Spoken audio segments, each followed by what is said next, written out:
What is going on, everybody? It has been a hot minute since I've done one of these videos, but it's a bit of a take on one of my older videos I did, but we're going to update it. We're going to refresh it a little bit because I don't think I've done this video since I finished Final Fantasy VII Remake, and what better time than now as we're approaching the beginning of Final Fantasy VII Remake Part 3 hype season than to revisit our old buddy Genesis, what he might be doing in the story, if he's going to be in the story at all.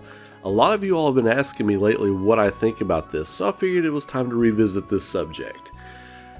You all know how I feel about Genesis Rhapsodos in the pantheon of Final Fantasy VII. And let me dispel a few things real quick, because I spoke about this on stream the other night, but I think it warrants bringing up and discussing again. A lot of people don't like Genesis, I think, for the wrong reasons. There are plenty of reasons not to like the character, but one of them is this thing I've seen online where people feel like he breaks the lore, like he breaks the original lore of the story of the game. Not really so much, because the original lore of the game is told from Cloud's perspective with bits of Zack's influence or memory, or however you want to go about that, from the experimentation, everything that was done to Cloud. He thinks he was Zack based on things he saw Zack do. But they were very clear in Crisis Core, unless I'm forgetting a couple spots, which I don't think I am, that the scenes where Genesis was around, Cloud was not around for those scenes.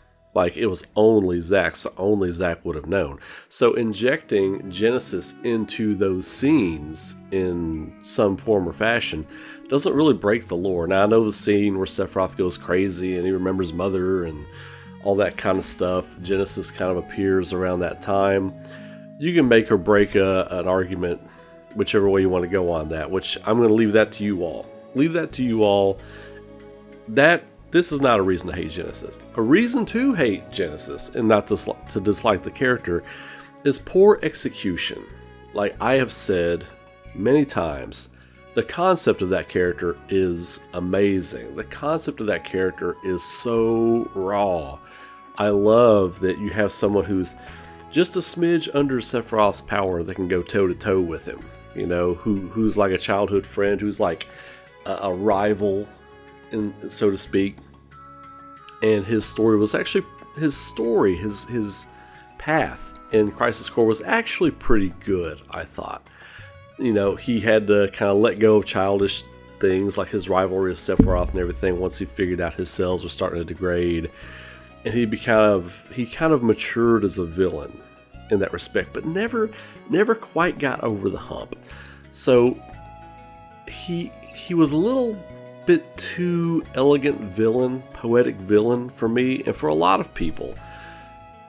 You got a villain like Sephiroth who is just a tank, who just wrecks things, right? And it's hard to have, like, you know, the violin playing, dancing, sparring with one-armed villain to go toe-to-toe with Sephiroth and have him taken seriously. It's hard to do that.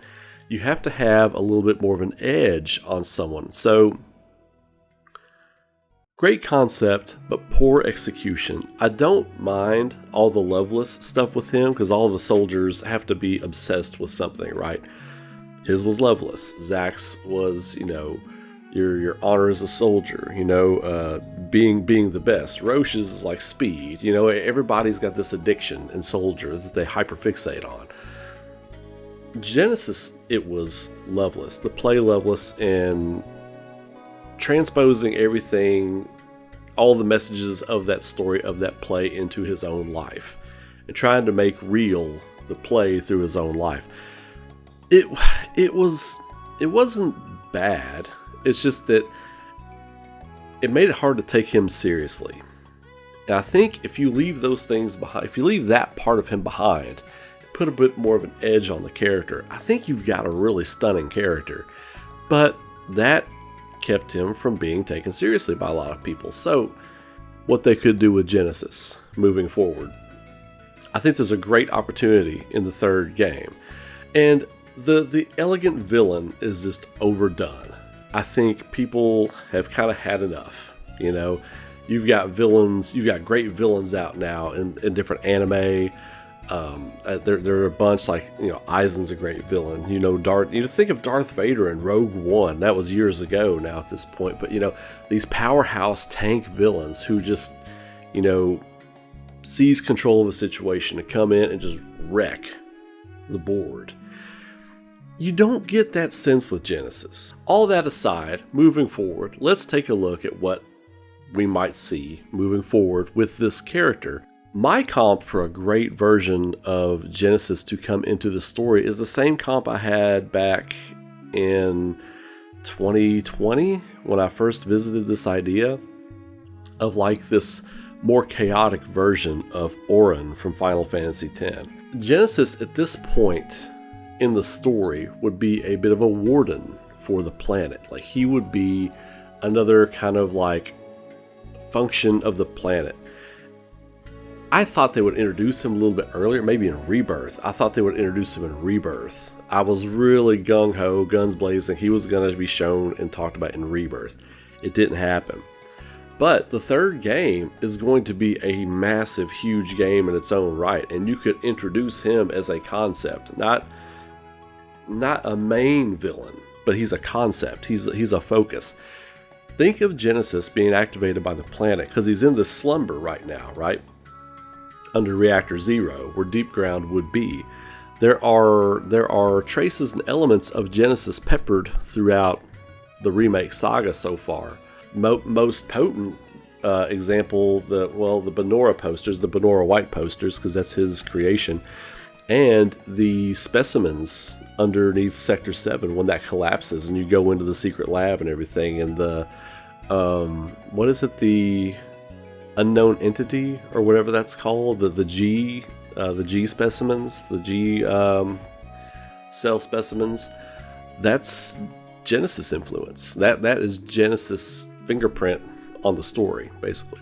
He's in a slumber under Reactor 0, so you have the planet wake him up, you know.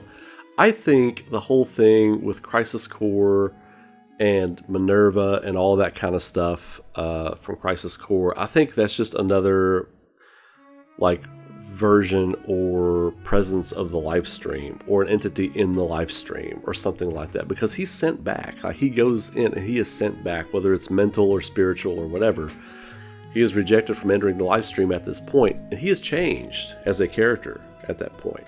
He's changed. He's quiet.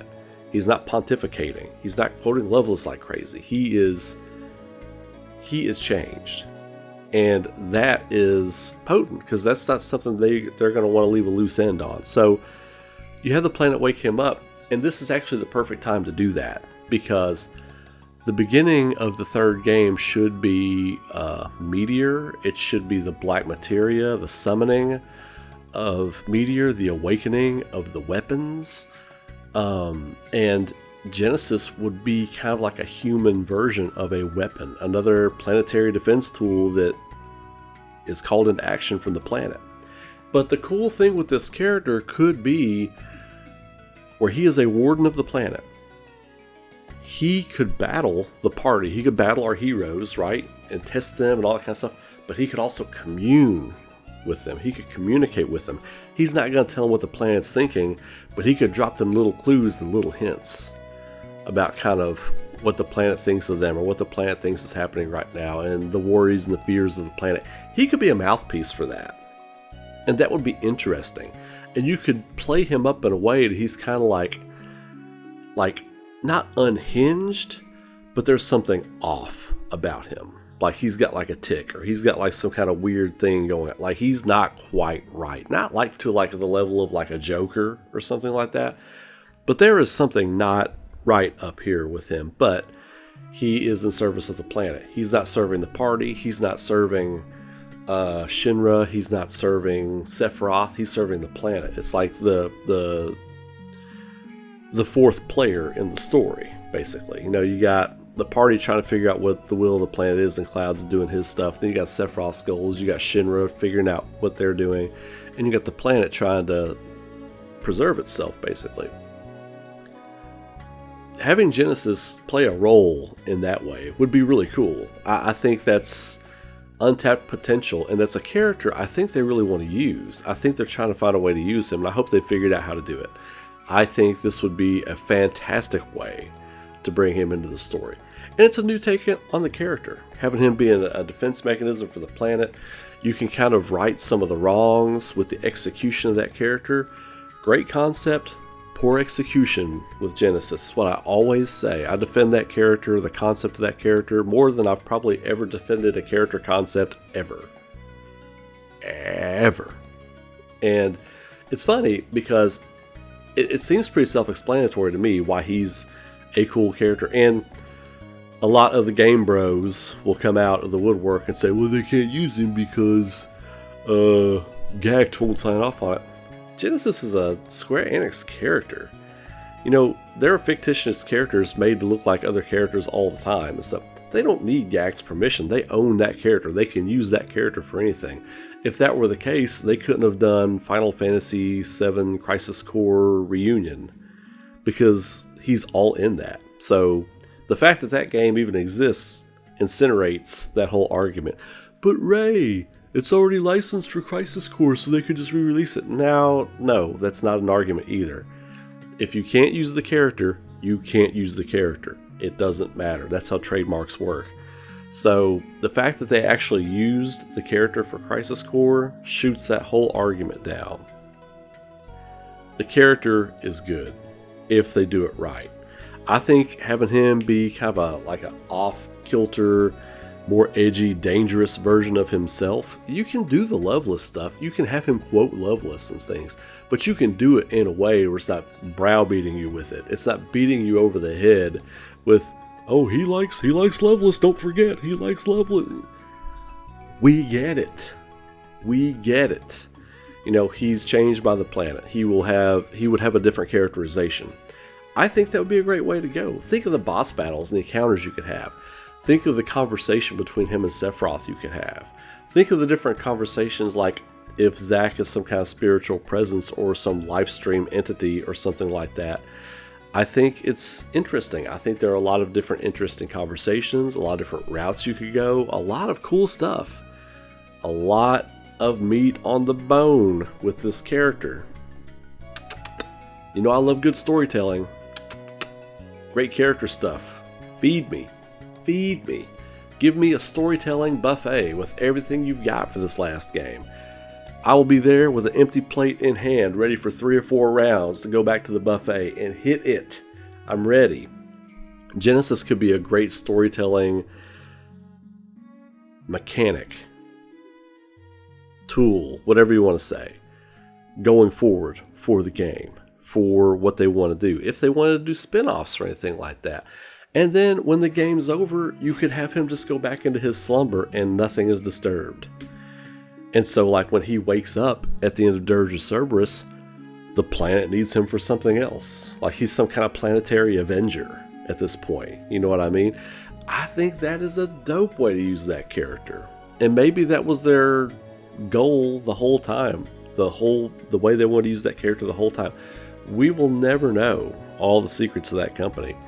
All of the scrapped plans, the scrapped projects, the canceled internal plans that never made it to press. We'll never know all that stuff. All the ideas, all the notebooks full of ideas that were jotted down, all the deleted ideas for Remake. We know for a fact there are terabytes of information, data, everything on the Remake saga that was in previs and everything else that they just scrapped and said, no, we're not going to do that. How much of that stuff is going to make it into Game 3? And will Genesis be a part of that stuff that got cut early on? I'm not saying he was part of that stuff, but will he be a part of those unused ideas that will be used in Game 3? Only time will tell. But what do you think? What do you think about using Genesis Rhapsodos as some planetary avenger for Gaia moving forward? And in consecutive spin-off games, because I'm sure Final Fantasy VII Remake Part 3 Redemption will not be the last time we visit Gaia and we hang out with some of the Final Fantasy VII crew. I almost guarantee it won't be the last time we hang out with this group. and he could have a role to play in that. Just saying. Just saying. Uncle Ray's here for you. So if you like that, throw a like on the video, subscribe to the channel, do all the stuff we ask you to do to help grow the channels around here. Grow the channels pieces. And until then, y'all have a great night. Be safe, be good to each other, keep rocking, and I will see you all in the next video. Take care.